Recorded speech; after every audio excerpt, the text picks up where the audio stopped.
Hi, this is MasterThatRiff 21. This time we're going to be looking at Jaws of Life by Petrucci.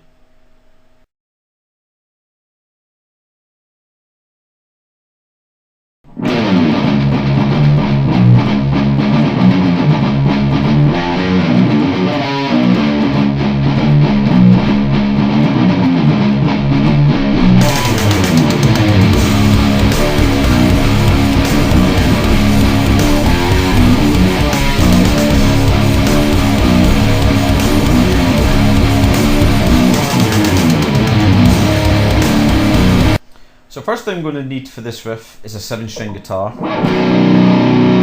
We need that low B string on there for this nice low C sharp that we're going to be playing. Okay, so the riff itself is 8 bars long. We'll be playing the first 16 bars. The first 7 bars are all pan muted, and then the rest is going to play just with no pan mute. But we kick off the riff with a slide down from the 12th fret here on the B string, just kind of leading into that riff there. So if I break up the riff into 2-bar chunks, it'll be easier to kind of digest it. So the riff is in a time signature of 6/8. So that the way about 6/8 is one of these compound time signatures where you are counting 1, 2, 3, 4, 5, 6, but it has a pulse of 2. So you have this kind of 1, 2, 3, 4, 5, 6, 1, 2, 3, 4, 5, 6, 1, 2, 3, 4, 5, 6, that sort of idea. So you can almost think about breaking each of the bars into those 2 halves of the pulse. So you've got pulse 1 and pulse 2. So in bar 1, what happens in pulse 1, or the first 3/8, is we have these kind of 4 notes. So I'm playing 2nd fret, the B string here. And that's the kind of rhythm of it, so it's fast, slow, slow, fast. In the second part of that first bar, we then go 3, 2, 0 on that B string. So when you put the 2 halves together, you have this. And if I play that slowly. In bar 2, we start off again with the first 4 notes. But then we have these 6 notes. So what I'm doing is I'm playing 3, 2, 0 on the B string, and then 2, 1 on the E string, ending on 3 again on that B string. Now fingering wise, when you're playing this, it's probably best to use the 2nd and 1st fingers. So you have this 1, 2, 3, 4, 5, 6, because that 3 is going to lead directly into the next bar, which starts on the again. So that second bar sounds like this. If I play a little bit slower, just like that. So the first 2 bars now sound like this. So in bar 3, once again, we start off with those same 4 notes. But then in the second half of that bar, in beats 4, 5, and 6, we play 3 on the B string, 1 on the E string, and 2 in the E string. So you have this. So I've played that a bit slower. In bar 4, what we have is a little kind of arpeggiated idea where we play.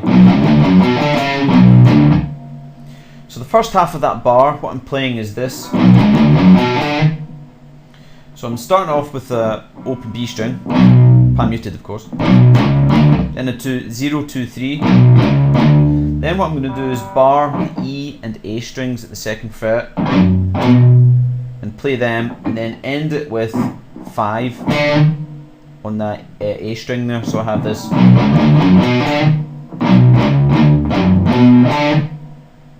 And what I end off with, the second half of the bar in beats 4, 5, and 6 is. So I'm playing 4th fret of the A string, open B string, and then 3rd fret B string. So when you put that together, you have.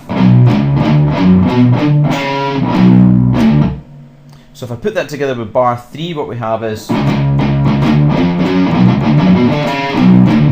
if I play it a little bit slower.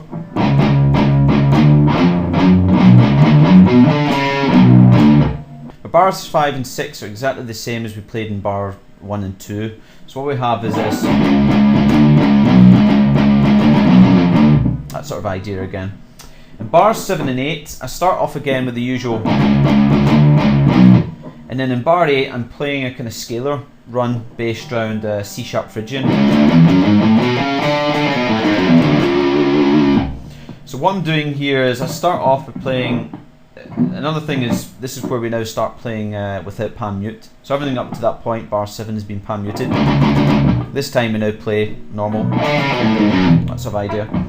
So what I'm starting off with is 5, 4 and 2 on the A string, then I go to 5, 4 and 2 on the E string, and then 5, 3, 2 on the B string, and then 5, 4, 2, 3. So 5, 4, 2 in the E string again, ending on that 3 on the B string, and that kind of acts as leading into that second fret again, which starts the riff off again in the next 8 bars. Rhythmically though, what I'm doing is I start off with a triplet, and then everything else is kind of 16ths after that. So what you have is this,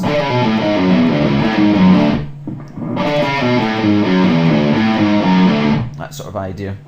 So if I play that in context with bar 7, this is what it sounds like. So the next 8 bars are exactly the same as the first 8 bars, but they're just played with no pan muting.